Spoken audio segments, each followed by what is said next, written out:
myself Dr. Vani Bhargav, and in this lecture of the subject Special Electrical Machines, in continuation with the previous lectures, I'm going to discuss about the multi-stack variable reluctance stepper motor.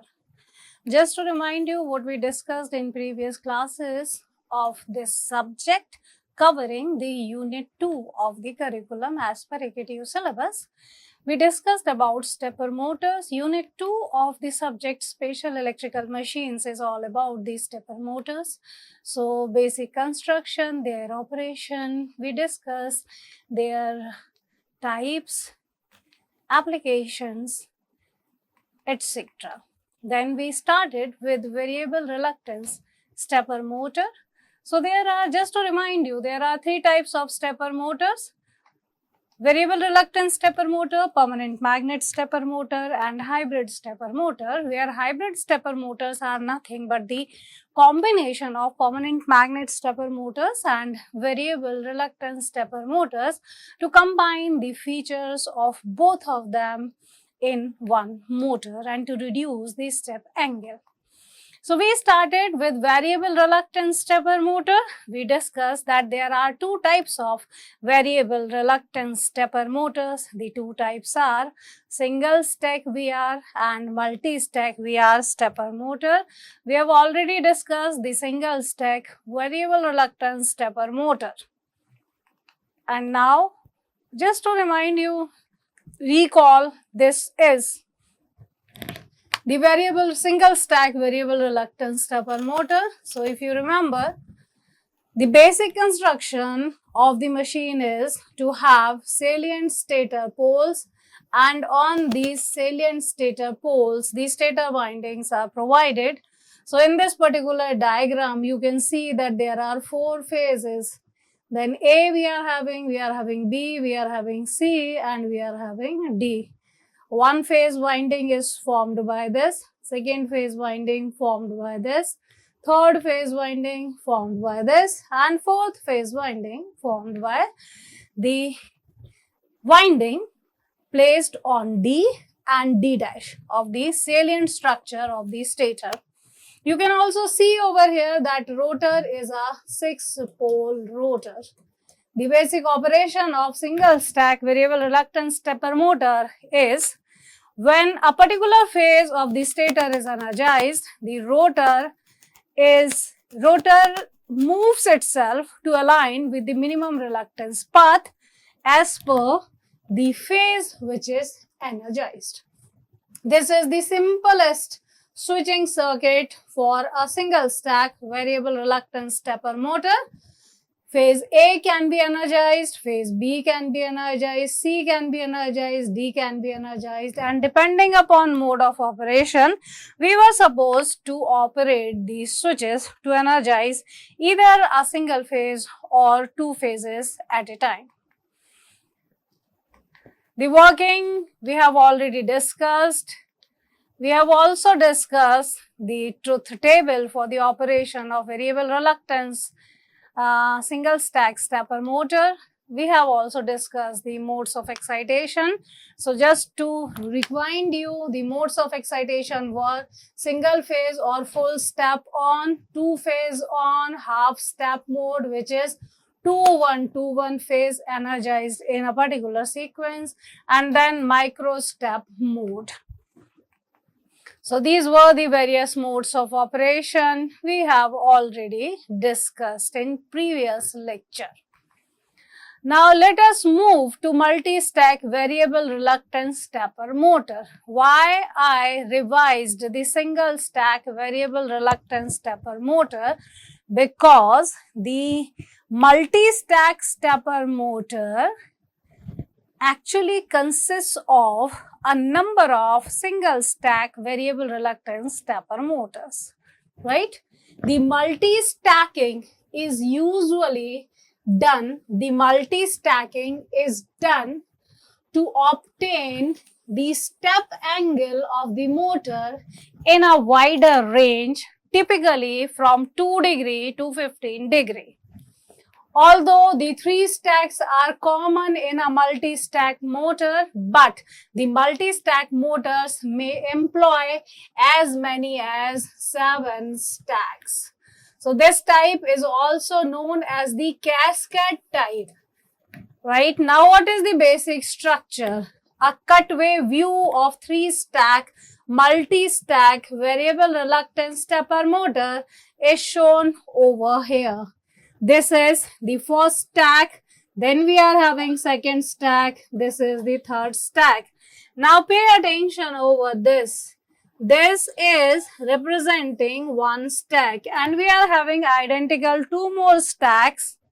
These stacks are so connected, these stacks, we are having stator and rotor in one stack, just like a single stack variable reluctance stepper motor. Then we are having stator and rotor as second stack, and we are having stator and rotor as third stack for a 3-stack variable reluctance stepper motor, a cut view section of which is shown over here, right? So actually it is a connection of M number of single stack variable reluctance stepper motors. Got it?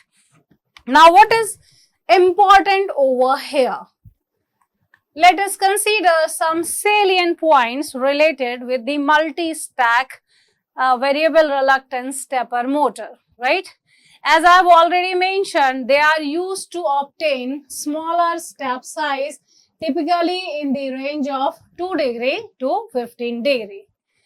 As I told you on previous slide as well, that 3 stacks are common, but stacks up to 7 can very well be employed to construct the multi-stack variable reluctance stepper motors.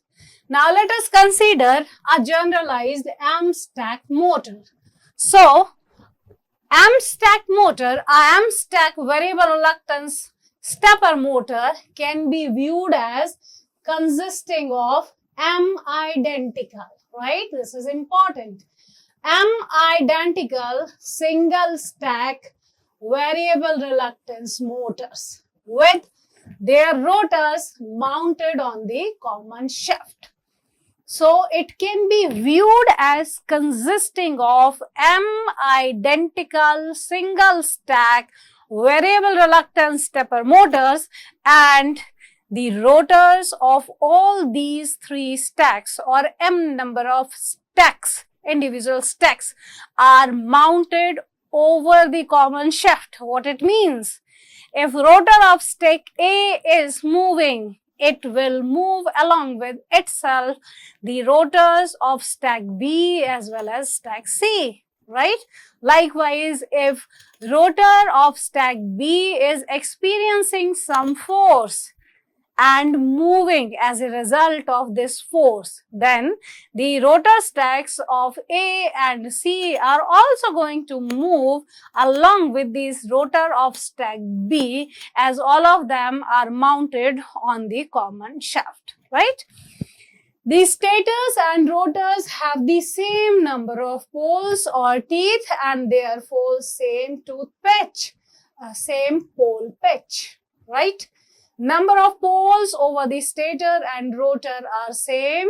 The pole pitch will be same. Stator for the stator as well as rotor, right? Stator poles in all. Now this is something important as far as the construction of machine is concerned. Stator poles in all these stacks are aligned and rotor poles are shifted by 1 by M of the pole pitch from one another. Here, what is M? M is the number of stacks. Number of stacks, which can also be referred as number of phases. 3 stack, 3 phase, right? So stator poles in all the 3 stacks are aligned together, right? But the rotor poles are shifted by 1 by M of the pole pitch from one another. So Stator winding of each stack forms one phase. This is the same thing that I wrote and told you just now. Stator winding of each stack forms one phase. So for 3 stacks A, B and C, actually there are 3 phases A, B and C. So we can say that the motor has same number of phases as the number of stacks. Now let us consider the cross section of 3 stack motor just for your reference. After that we will take an example to explain. I'll take an example to explain it further. This is the cross sectional view. You can very well see the stator part for stack C, stack B, stack A. You can see the rotor of stack A, rotor of stack B, rotor of stack C, and you can very well see that they all are mounted over a common shaft, right? The winding can also be seen. The other terminal, negative terminal, is common. Simply a switch in this phase wire, one switch in this phase and one switch in this phase will give me the simple switching circuit for this particular motor. Now let us consider the number of poles or teeth in each stack is 12. So we are considering an example of a 3-stack variable reluctance stepper motor having 12 number of poles or teeth in each stack. I have already mentioned earlier that number of poles or number of teeth in stator and rotor of each stack are same. I have already told you that the stator poles in the 3 stacks are aligned, and I have already told you that rotor poles have an offset with one another, and that offset is equal to 1/3 of pole pitch. What does it mean? The rotor, I have told you somewhere here, the rotor poles are shifted by 1/m of the pole pitch from one another. So considering that rotor of stack A is at the reference position, then the rotor of stack B would be shifted. Rotor pole or rotor teeth of stack B would be shifted from the rotor pole of stack A by 1/m of the pole pitch. What would be the pole pitch for a machine having 12 number of poles? The pole pitch would be equal to 360 divided by 12, that is equal to 30 degree. How many stacks do our machine is having? M is equal to 3, right? So 1/mth times of pole pitch, 1/3 times of pole pitch, which is equal to 30 degree, will give you an offset angle of 10 degree. So what it implies, the rotor pole of stack B is shifted from rotor pole of stack A by an angle of 10 degree. Likewise, the rotor pole of stack C is shifted from the rotor pole of stack B by an angle of another 10 degree. So what it implies, the rotor pole of stack C is at an angle of 20 degree with respect to rotor pole of stack A. This is the cross-sectional view I have just told you. Now further, the relative position of stator and rotor are shown in the figure on the next slide. So let me show you the 2 cases here. Consider the relative position, right? The relative position of stator and the rotor stack. Stator stacks stator poles for stacks A, B and C are aligned. So whether it is A or it is B or it is C, they are going to be at the same position, right? So it is actually representing the position of all these stator stacks, right? Now let us come back to the previous slide. Now when phase A is excited, rotor poles of stack A will get aligned with the stator poles, right? Why is it so? Because it is a machine which is working on the principle of variable reluctance, and whenever there is a magnetic field in the magnetic circuit of the machine, the tendency of the rotor would be to get aligned so as to offer minimum reluctance path for the flow of the flux, right?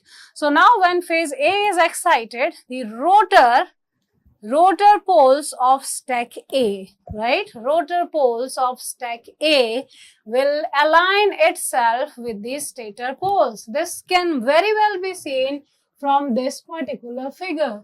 The rotor pole has aligned itself, rotor pole of stack A has aligned itself with the stator pole of stack A, right? As seen over here, and in continuation, this is a cut section which is spreaded. A spreaded cut section of the motor is given over here in terms of the poles or teeth on stator and on all the three rotor stacks. Okay. Now let us consider that if phase A is now de-energized and phase B is excited, what will happen? The rotor poles, what will happen? Phase A is de-energized, phase B is now excited or energized. So a magnetic field would be developed by the phase B of the stator. So now the rotor of stack B will have a tendency to align itself with the stator poles of stack B, right? Remember, all the three stator stacks are in perfect alignment with one another. Only rotor poles of the three stacks are having an angle between them. Clear? So now when phase A is de-energized and phase B is now excited, the rotor poles of stack B will get aligned with the stator poles, right? The rotor will move by 1/3 of the pole pitch, which is equal to 10 degree in our case in anti-clockwise direction. Let us see the position of the rotor poles. Rotor of stack B had this position. It was not in alignment with the stator poles, right? Now what happens? To get aligned with the stator poles, the rotor must move in this particular direction, and this will give you the anti-clockwise direction of rotation of the rotor. So rotor of stack B experiences a reluctance torque acting over it, and it causes rotation of the rotor in anti-clockwise direction by an angle which is equal to 1 by m times the pole pitch. In our case, this angle comes out to be equal to 10 degree, right? So rotor has moved by 10 degree. Now at the same time, you see the position of rotor poles of stack A and rotor poles of stack C and compare it with their position in figure A. You will find that along with the rotor of stack B, actually there is a rotation by 10 degree of the shaft, right? And the shaft is mounting. The cause of rotation was the reluctance torque acting over the rotor of stack B, right? As all the rotors are mounted on the common shaft, so the rotation by this 10 degree will cause a variation in the position of poles of rotor of stack A as well as rotor of stack C. This can very well be seen if you compare these two figures, right? Now what happens next? If phase B is de-energized, what sequence we are following? We have energized phase A, then phase B, then phase C, right? Now, if phase B is de-energized and phase C is energized, now what happens? The rotor will further move by 1/3 of the pole pitch in the same anti-clockwise direction. Direction will remain same unless and until we reverse the sequence of exciting the phases. So when phase C is, after that, when phase C is de-energized and A is excited again, you will find the rotation of the rotor by 10 degree again in the same anti-clockwise direction. So this is how the rotor responds to the reluctance torque and moves by one step angle as per the command or as per the switching signal given to the phases of the stator. Let the number of rotor poles on teeth be, let N, capital N, be the number of rotor poles or teeth, and M on stator. This is on stator. And M be the number of stacks of phases. Sorry, this is in rotor and this is for stator. Right? So the pole pitch would be equal to 360 degree divided by N. This is something that I have already told you. And the step angle would be 360 upon N times N, right? So it comes out to be equal to 10 degree in our case, okay? Equal to 10 degree, how? It is 360, number of phases in stator, which is 3, number of poles on rotor, which is 12, which give you an angle of, a step angle of 10 degree. So the variable reluctance motors, both single stack and multi-stack types, have high torque to inertia ratio because rotor is simply a soft iron material, no permanent magnets, right? High torque to inertia ratio because inertia offered by the rotor is quite low, and this gives high rates of acceleration and a fast response. So this was about the single stack and multi-stack variable reluctance stepper motors. Now let us take a small example. Just an example. If the number of rotor teeth or poles are taken to be equal to 10, number of phases taken to be equal to 3, then the step angle would be 360 upon number of phases multiplied by number of rotor teeth. So the step angle will come out to be equal to 12 degree. You can change the number of rotor teeth, you can change the number of phases on the stator, number of phases for which the stator is wound, I mean to say the total number of stacks. If suppose we are having a 5 stack variable reluctance stepper motor, then in place of 3 it would be 5. Clear? So in this particular case, I can write it in both ways. The angle by which rotor is moving with respect to the command given to the rotor is equal to 1 by m times of the pole pitch. So what is going to be the pole pitch over here? M is still 3, pole pitch will be changed. So it is 360 divided by 10, right? So this is the pole pitch. So it comes out to be equal to 12 degree. So rotor poles will have an offset with respect to each other, and that offset will be equal to 12 degrees in this particular case. And upon every switching command, the rotor will move by this much angle.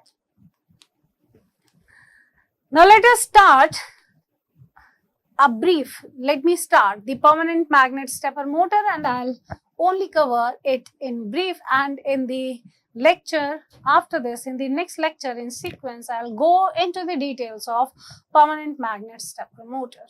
So what is the basic construction and basic operation of permanent magnet stepper motor? The rotor of permanent magnet stepper motor is actually permanent magnet. Typically the rare earth type material is used. The stator is provided. There is no difference between the stator of a variable reluctance stepper motor and permanent magnet stepper motor, right? The stator with multi-phase windings, usually 2 or 4 phases, is there, and rotor, as the basic operation, the rotor aligns with the stator poles via electromagnetic interaction. So what actually happens? You excite the stator, energized, so some N and S pole formation will take place, and as I have already told you that rotor is nothing but the permanent magnet having N and S poles, so a force of attraction, or in some cases a force of repulsion, may also work. A force of attraction usually works on the rotor, and rotor gets aligned perfectly with the stator poles. So stator N will get locked with the rotor S, I can say that. So the basic principle of operation is we excite the stator phases for rotation of the rotor. We excite the stator phases in a particular manner. The modes of excitation can be the single phase mode, that is, or we may have 2-phase excitation at the same time. We may have 2-1-2-1 sequence, phase sequence of excitation at the same time, or we may also have the provision of micro stepping, right? We know that the step angle is 360 upon m into p. P is the number of poles on the rotor and m is the number of phases of the stator. So this is the step angle, and upon exciting each phase, the rotor of the motor will rotate by 1 step angle. These are the excitation modes. Like we also had these excitation modes for variable reluctance stepper motor. So we are having single phase excitation, 2-phase excitation, half step final control. Half step final control employs 2-1-2-1 mode of excitation, and it provides finer control and smoother motion. So that is all in for today's lecture, and in next lecture of the subject I'll go into details of permanent magnet stepper motors along with its construction and various materials which are used, their application, their operation, excitation modes, etc. So that's all for today's lecture. Thank you.